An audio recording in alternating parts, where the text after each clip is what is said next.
يا حبيبي يا شافعي يا رسول الله بأمي وأبي فديتك سيدي.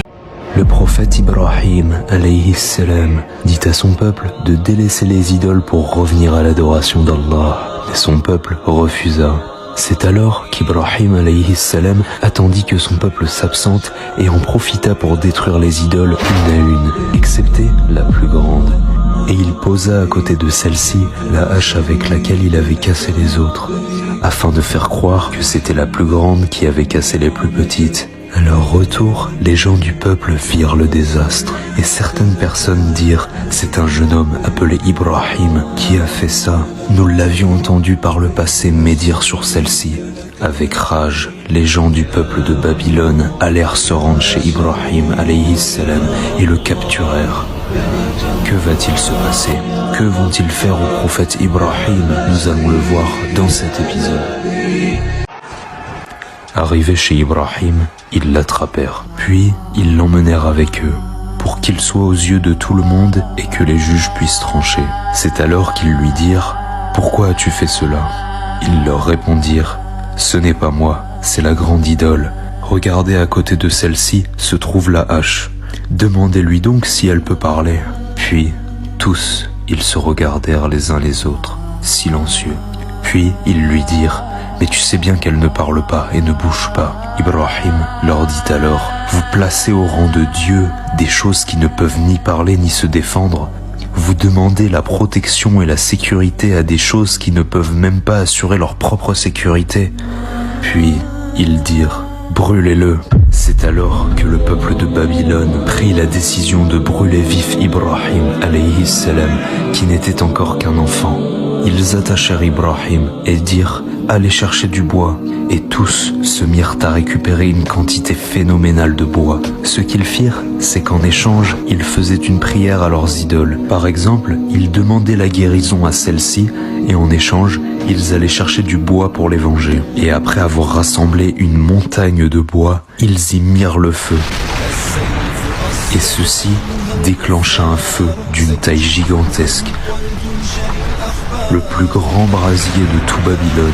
Le feu avait atteint une telle hauteur que même les oiseaux qui passaient au-dessus brûlèrent. Puis ils prirent Ibrahim afin de le jeter dans le feu. Mais en arrivant devant, ils n'y arrivèrent pas. Le feu était tel qu'ils ne pouvaient même pas l'approcher.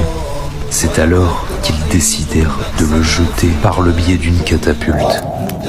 Ils prirent alors une catapulte et le mirent dedans. Ils chargèrent la catapulte. Et ça y est, voici venus les derniers moments d'Ibrahim alayhi salam. Derniers moments avant de mourir brûlé vif.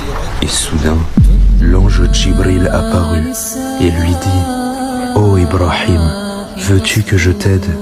Et Ibrahim lui répondit « Je ne m'en remets qu'à Allah. »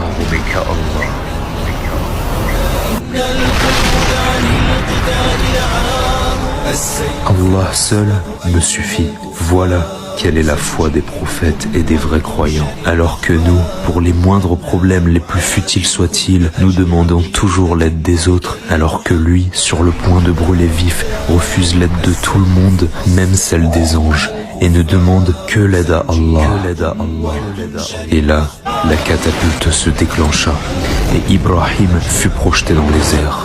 Et tout le monde est témoin, le peuple de Babylone, son père, sa mère et tous ses proches. Ibrahim est alors projeté dans les airs vers le feu, et soudain,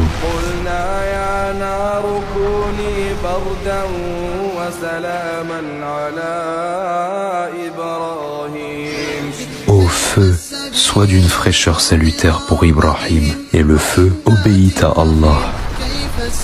Et Ibrahim tomba dans le brasier, qui était alors d'une fraîcheur agréable.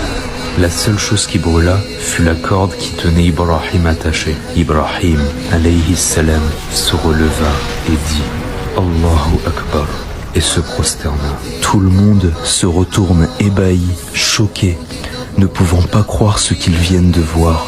Son père dit alors dans son cœur « Quel meilleur Seigneur ton Seigneur, ô Ibrahim !» Et sa mère l'appela et lui dit alors: Ô mon fils, demande à ton Seigneur que je puisse entrer à côté de toi. Ibrahim demanda alors à Allah, et Allah exauça son invocation. Et la mère d'Ibrahim monta et se mit aux côtés de son fils Ibrahim. Et les gens sont alors bouche bée devant la scène face à laquelle ils sont témoins. فأرادوا به كيدا فجعلناهم الأسفلين. Après être resté un long moment au sein du feu, Ibrahim descendit. Les gens avaient peur de lui et n'osaient l'approcher. Les gens se questionnaient. Le feu ne l'a même pas brûlé. Mais qui est vraiment ce jeune homme? Mais malgré cette scène, face à laquelle les gens furent témoins, aucun n'acceptèrent de croire. Aucun, excepté le fils de son frère, son neveu dénommé Lot, et sa femme Sarah. Puis le temps passa, et la nouvelle se répandit dans toute la totalité du royaume de Babylone, jusqu'à aller aux oreilles de son roi, le roi Nimrod. Et lorsque celui-ci apprit la nouvelle, il fit convoquer Ibrahim alayhi salam à son palais. Pour quelle raison veut-il faire cela? Que va-t-il donc se passer? Et que va-t-il arriver au prophète Ibrahim alayhi salam? Nous allons voir tout cela dans le prochain épisode.